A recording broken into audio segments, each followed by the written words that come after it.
જય શ્રી કૃષ્ણ મિત્રો, નિત્ય સત્સંગમાં આપ સૌનું સ્વાગત છે।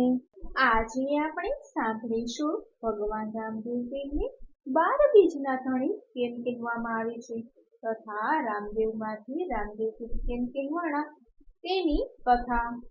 જો આ વિડીયો તમને પસંદ પડે તો લાઈક અને શેર કરી ચેનલને સબસ્ક્રાઇબ જરૂરથી કરો। ભાદરવો માસ શરૂ થઈ ગયો છે, તેમાં આવતા વ્રત અને તહેવારો પણ ઉત્સાહભેરથી ઉજવવામાં આવે છે। આ મહિનામાં ભાદરવા સુદ એકમથી ભાદરવા સુદ નોમ સુધી રામાપીરના નોરતા ચાલે છે। ભક્ત વ્રત અને ઉપવાસ કરે છે તથા રામાપીરને નેજા ચડાવે છે અને ભક્તિ કીર્તન તથા તેમના પરચાઓનું પઠન કરે છે।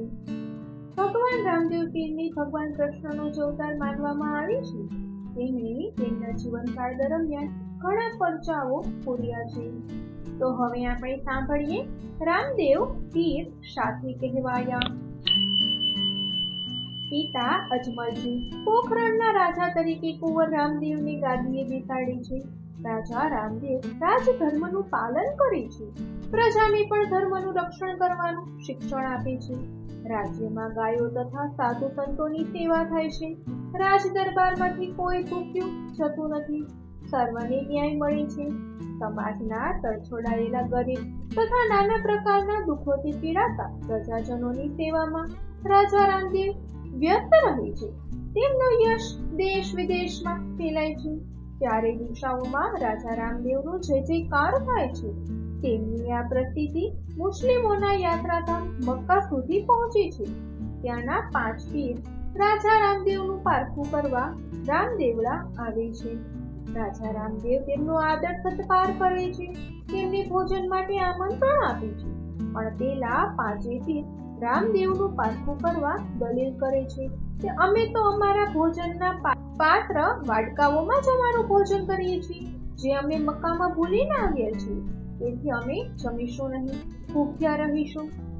અતિથિ દેવો ભવની ભાવનાવાળા રાજા રામદેવે 5 પીરને કહે છે, હે અતિથિ પીર, તમે ભૂખ્યા રહો તો મારો રાજધર્મ લાજો, પણ જુઓ આકાશમાંથી તમે મક્કામાં ભૂલી આવ્યા છો તે વાડકા આવી રહ્યા છે, તેમાં તમે ભોજન કરો, ભૂખ્યા રહેશો નહીં, ચમત્કાર થાય છે। 5 પીરની આગળ આકાશમાંથી ભોજન પાત્ર ગોઠવાઈ ગયા।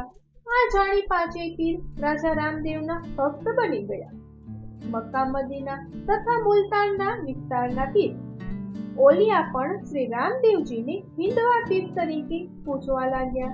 રામદેવડામાં સ્થિર થઈ આ 5 પીર પ્રજાની સેવા કરવા લાગ્યા તથા કૃષ્ણ ભક્ત બની ગયા। હાલમાં આ 5 પીરની સમાધિ રાજા રામદેવની સમાધિની પાસે જ છે, તેથી મુસ્લિમ ભક્તો પણ અહીં આવે છે। આ ઘટના પછી રાજા રામદેવને પીરના પીર માનવામાં આવ્યા।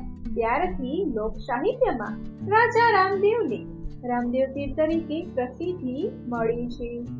તો મિત્રો, આ હતી રામદેવ પીરની પીર થવાની કથા।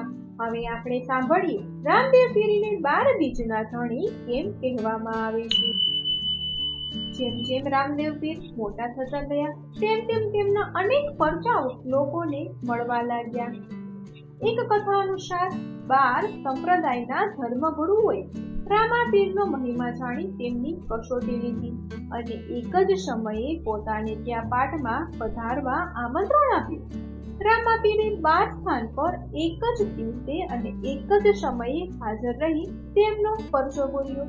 12 ધર્મગુરુઓએ સભા બોલાવી રામાપીરનો જયકાર કર્યો અને 12 બીજના ધણીનું નામ આપ્યું, એટલે જ દર માસની શુદ્ધ પક્ષની બીજ રામાપીરને સમર્પિત છે અને આ દિવસે તેમના દર્શન અને ભજનનું વિશેષ મહત્વ છે। તો મિત્રો, આ હતા રામદેવ પીરના પરચા, જેથી તેઓ 12 બીજના ધણી અને રામદેવમાંથી રામદેવ પીર થયા।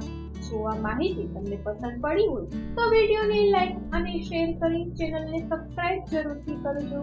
જય શ્રી કૃષ્ણ।